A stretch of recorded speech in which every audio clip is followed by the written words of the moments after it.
Imagine por um instante o exato momento em que a alma se desprende do corpo. Não como um fim, mas como o início de algo que poucos conseguem descrever com precisão. Padre Pio, porém, testemunhou esse instante inúmeras vezes e o que ele revelou sobre ele transforma nossa compreensão da morte. Para ele, não se tratava de um mergulho na escuridão ou no silêncio, mas de um encontro tão intenso que desafia as palavras humanas. Desde cedo, aqueles que conviveram com o santo no convento de San Giovanni Rotondo perceberam algo extraordinário. Ele parecia pressentir a partida das almas. Mesmo a quilômetros de distância, de repente se ajoelhava, fazia o sinal da cruz e murmurava uma prece, como se alguém acabasse de cruzar o limiar entre a vida e o além. Horas depois, chegava a confirmação de que, naquele exato momento, alguém havia falecido. Não era coincidência, mas uma sensibilidade espiritual que ultrapassava os limites do tempo e do espaço. Certa noite, um irmão o encontrou na capela, muito depois da meia-noite, com um rosto pálido e as mãos trêmulas. Ao ser questionado, Padre Pio ergueu os olhos e disse em voz baixa: "Acabo de ver uma alma deixar o corpo."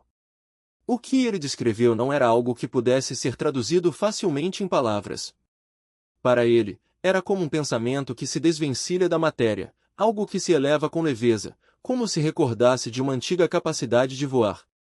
Porém, por um breve instante, a alma olha para trás, não para o mundo que deixou, mas para a verdade de toda a sua existência. E é nesse momento, explicou, que começa o verdadeiro julgamento. Segundo o Padre Pio, ao se separar do corpo, a alma enxerga a si mesma com uma clareza absoluta. Cada ação, cada escolha, cada intenção oculta surge diante dela, iluminada pela presença divina.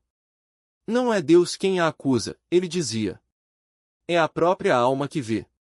Ele comparava essa experiência a ficar diante de um espelho feito de luz, onde nada permanece oculto, nem mesmo as motivações por trás dos menores gestos. Nesse espelho, algumas almas se alegram, pois reconhecem o amor que refletem. Outras estremecem, ao perceberem quanto pouco amaram. Para ele, esse não era um julgamento de condenação, mas de revelação, um instante em que a vida inteira se revela em um único olhar, e a alma compreende o significado eterno de cada momento. Essa percepção súbita provoca duas reações possíveis. Para aqueles que viveram em graça, há uma paz indescritível, uma sensação de estar sendo chamado para casa, de reconhecer uma voz que sempre esteve presente, mesmo quando não a escutávamos. Já para os que se afastaram do amor, os primeiros segundos podem ser de agonia, não porque Deus os castigue, mas porque, de repente, enxergam tudo o que rejeitaram. Eles tentam fugir da luz, mas não há para onde escapar. Padre Pio descrevia as almas sendo acompanhadas por seus anjos da guarda nesse momento. Não como protetores contra Deus, mas como consolo diante da verdade que se descortina. O anjo, dizia ele, traz calma, recordando cada graça que lhes foi oferecida, cada instante em que Deus tentou alcançá-los através do amor, da dor ou da beleza. Até mesmo os menores atos de bondade brilham como pequenas chamas nesse instante. Um de seus companheiros mais próximos, o padre Alessio Parente, contou que certa noite Padre Pio interrompeu suas orações e sussurrou: "Rezem por ele. Sua alma está aterrorizada." Mais tarde, souberam que um homem que havia se confessado com o santo acabará de morrer subitamente. Padre Pio explicou: ele viu a verdade, mas teve medo de enfrentá-la. Precisamos rezar para que o amor vença o medo. Em suas cartas, o santo descrevia a alma nesse momento como algo sem peso, mas plenamente consciente. Ela se sente atraída para cima pela luz, mas ao mesmo tempo puxada para baixo pelas lembranças. No centro dessa tensão, está a misericórdia. O primeiro olhar da alma, escrevia ele, encontra os olhos de Deus. Não há acusação ali, apenas uma verdade tão intensa que queima como fogo. Mas esse fogo não destrói, purifica, eliminando toda ilusão. Nenhuma alma, por mais virtuosa que seja, escapa dessa luz, pois nada imperfeito pode permanecer na presença do amor perfeito. Para muitos, esse primeiro encontro é ao mesmo tempo doloroso e belo, como uma ferida que cicatriza enquanto arde. Padre Pio já havia presenciado isso inúmeras vezes. Ele dizia que, ao deixar o corpo, a alma não se perde no vazio ou na escuridão. Imediatamente, é envolvida por luz e por presenças. Para a alma fiel, os anjos se reúnem ao redor, guiando-a suavemente em direção à paz. Já para a alma atribulada, a mesma luz parece insuportável, até que a misericórdia a transforme. Certa vez, consolando uma mulher que chorava a morte do marido, ele disse: "Não o imagine desaparecido.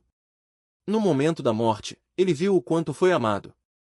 Reze para que aceite isso por completo, pois o céu começa quando deixamos de resistir ao amor." Para Padre Pio, aqueles primeiros segundos após a morte não são um teste, mas a revelação de um relacionamento. Não enfrentamos um desconhecido, afirmava. Encontramos o Deus que sempre conhecemos, mesmo sem perceber. Aquele que encontramos em cada ato de amor, em cada remorso, em cada instante de admiração. Ele comparava esse momento a acordar de um sonho.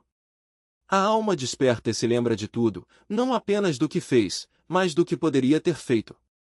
Essa lembrança, dizia ele, é ao mesmo tempo julgamento e misericórdia.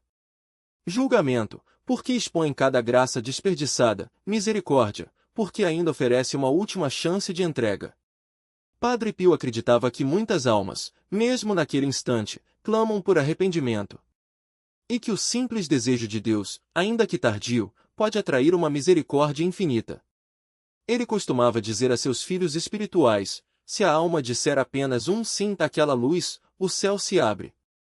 Mas também alertava que a liberdade da alma permanece intacta até o fim.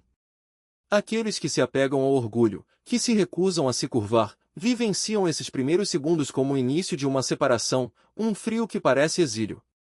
Eles fecharam os olhos para a luz, dizia. E o inferno é isso, ver o amor e se afastar. Para Padre Pio, tudo isso não era teoria, mas experiência.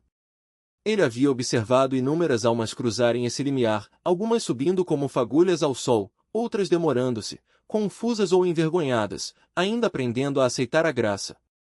Por isso, insistia na importância das preces pelos mortos. O amor pode alcançar até mesmo aqueles que hesitam diante da luz. Sua visão sobre esses primeiros instantes após a morte transformou completamente sua maneira de viver. Ele dizia aos frades: se enxergássemos o que a alma vê naquele momento, viveríamos cada instante de forma diferente. Perdoaríamos mais rápido, amaríamos mais profundamente e pecaríamos menos, não por medo, mas porque nada mais importaria além do amor. Essa era toda a sua teologia resumida em uma única verdade: o momento da morte não muda quem somos. Ele apenas revela. E naqueles primeiros segundos, quando o tempo se dissolve e a eternidade se abre, a alma finalmente compreende que sempre esteve sendo preparada para aquele olhar. O que acontece depois desses primeiros instantes? Eles não fiquem sozinhos do primeiro passo. Porque, disse ele, mesmo quando o corpo se rende, a alma ainda hesita. Há sempre um último fio de resistência, um último apego que se agarra ao mundo como uma criança se agarra à mão da mãe antes de soltá-la. E é nesse instante que a presença de Deus se faz mais necessária, não como um juiz, mas como um abraço que espera. Ele costumava dizer que a morte não é um ponto final, mas uma vírgula na história da alma. O que vem depois não é um vazio, mas uma continuidade, como o amanhecer que sucede à noite sem que se perceba o exato momento em que a escuridão se dissolve. E nesse amanhecer, a alma descobre que nunca esteve realmente separada. As orações dos vivos, os sacramentos recebidos, até mesmo os silêncios guardados em momentos de dor, tudo isso forma uma ponte invisível que a sustenta no limiar. Padre Pio insistia que Deus não permite que nenhuma alma cruze sozinha. Mesmo aquelas que morreram em solidão, disse ele, são acompanhadas por uma multidão de testemunhas, os santos que rezaram por elas, os anjos que as guardaram, e até mesmo as almas do purgatório, que, ao verem a luz, se voltam para ajudar quem ainda hesita. Ele descrevia o purgatório não como um lugar, mas como um estado de purificação que começa já nos primeiros segundos após a morte. Não é um castigo, mas um remédio, dizia. Uma chama que queima não para destruir, mas para curar. As almas que ali estão não sofrem por terem sido condenadas, mas por terem amado de menos. E esse sofrimento, explicava, é doce, porque é o sofrimento de quem finalmente enxerga a verdade e deseja se tornar digno dela. Ele comparava o purgatório a um banho de luz: quanto mais a alma se deixa penetrar por ela, mais se dissolve o que não era amor. E o que resta, no final, é apenas o que sempre foi puro. Padre Pio também falava de uma estranha beleza nesses primeiros momentos. Ele dizia que as almas que morrem em estado de graça muitas vezes experimentam uma alegria tão intensa que é quase insuportável. Não é uma alegria humana, explicava, mas algo que transcende a compreensão. É como se, de repente, todos os véus caíssem e a alma visse, em um único lampejo, o sentido de tudo o que viveu. As dores, as perdas, os erros, nada disso desaparece, mas é reinterpretado à luz do amor. Ele dizia que essas almas riem, não de felicidade superficial, mas de um alívio profundo, como quem acorda de um pesadelo e descobre que tudo não passou de um sonho. Mas nem todas as almas vivenciam isso de imediato. Algumas, disse ele, ficam presas em uma espécie de névoa, incapazes de aceitar que já não pertencem mais ao mundo. São as que morreram com arrependimentos não resolvidos, com palavras não ditas, com promessas não cumpridas. Elas vagam, não por maldade, mas por não saberem para onde ir. Padre Pio as chamava de as que ainda não se despediram. Ele rezava por elas com urgência especial, porque sabia que, para essas almas, o tempo não existe da mesma forma. Um minuto pode parecer uma eternidade, e uma eternidade, um instante. Ele dizia que a oração dos vivos é como uma mão estendida no escuro, ela não as puxa à força, mas as ajuda a ver a luz que já está ali. Ele também falava de um detalhe que poucos compreendiam, a presença dos que partiram antes. As almas que já estão na luz, dizia, muitas vezes voltam para buscar os que amaram. Não como fantasmas, mas como mensageiros de consolo. Ele contou que, certa vez, viu uma mãe que havia morrido anos antes aparecer ao lado do filho no momento de sua morte. Ela não disse nada, apenas sorriu e estendeu a mão. O filho, que até então resistia, finalmente se deixou levar. Padre Pio explicava que Deus permite essas visitas não para assustar, mas para lembrar, ninguém morre sozinho. Até mesmo os que não tiveram fé em vida, disse ele, são recebidos por alguém que os amou, um pai, uma avó, um amigo. E é esse amor, mais do que qualquer doutrina, que os ajuda a dar o primeiro passo. Ele insistia que a morte não é o fim da história, mas o início de um novo capítulo. E que, nesse capítulo, não há mais espaço para ilusões. A alma vê tudo com clareza, os erros, as omissões, as pequenas bondades que fizeram diferença. Mas vê também que Deus nunca a abandonou. Mesmo nos momentos mais escuros, Ele estava lá, sussurrando palavras de amor que só agora podem ser ouvidas. Padre Pio dizia que, no purgatório, as almas aprendem a rezar de verdade. Não com palavras, mas com o coração. Elas rezam por si mesmas, pedindo para serem purificadas, e rezam pelos vivos, agradecendo pelas orações que as ajudam a avançar. Ele dizia que o purgatório é como uma escola onde a única lição é o amor. E então, quando a purificação termina, vem o momento que ele descrevia como um encontro que não tem palavras. A alma, agora leve, é atraída para uma luz que não ofusca, mas acolhe.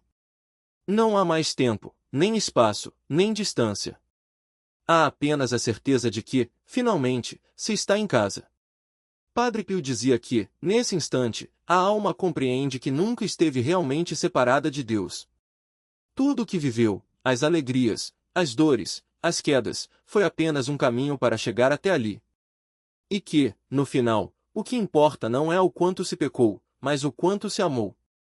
Ele costumava terminar suas reflexões com uma imagem simples, a de uma criança que, depois de um longo dia de brincadeiras, é carregada nos braços do pai. Ela não precisa mais andar, nem se esforçar. Basta fechar os olhos e deixar-se levar. Assim é a morte para quem ama, dizia. Não é um salto no escuro, mas um retorno ao colo de quem sempre esperou. E é por isso que, mesmo nos momentos mais difíceis, ele sorria. Porque sabia que, no final, tudo se resume a uma única verdade: Deus nunca deixa de amar. E o amor, quando é verdadeiro, não conhece fim. O primeiro vislumbre pode ser o amor. Quando ele próprio partiu, testemunhas disseram que a mesma expressão serena lhe cobriu o rosto, como se tivesse adentrado a luz que tantas vezes descrevera, e talvez tenha sido exatamente isso. Talvez tenha visto que sempre acreditou, que os primeiros instantes após a morte não são o fim da vida, mas seu verdadeiro começo. O momento em que tudo, enfim, se esclarece. O instante em que o amor, por fim, se revela como a única coisa que resta. E se é assim, então a morte não é uma despedida, mas um reencontro. Não é o apagamento da chama, mas sua transformação em algo ainda mais luminoso. Porque, no fundo, o que ele sempre soube, e o que nos ensinou sem palavras, é que não há escuridão capaz de vencer a luz de quem ama. E essa luz, uma vez acesa, nunca se apaga.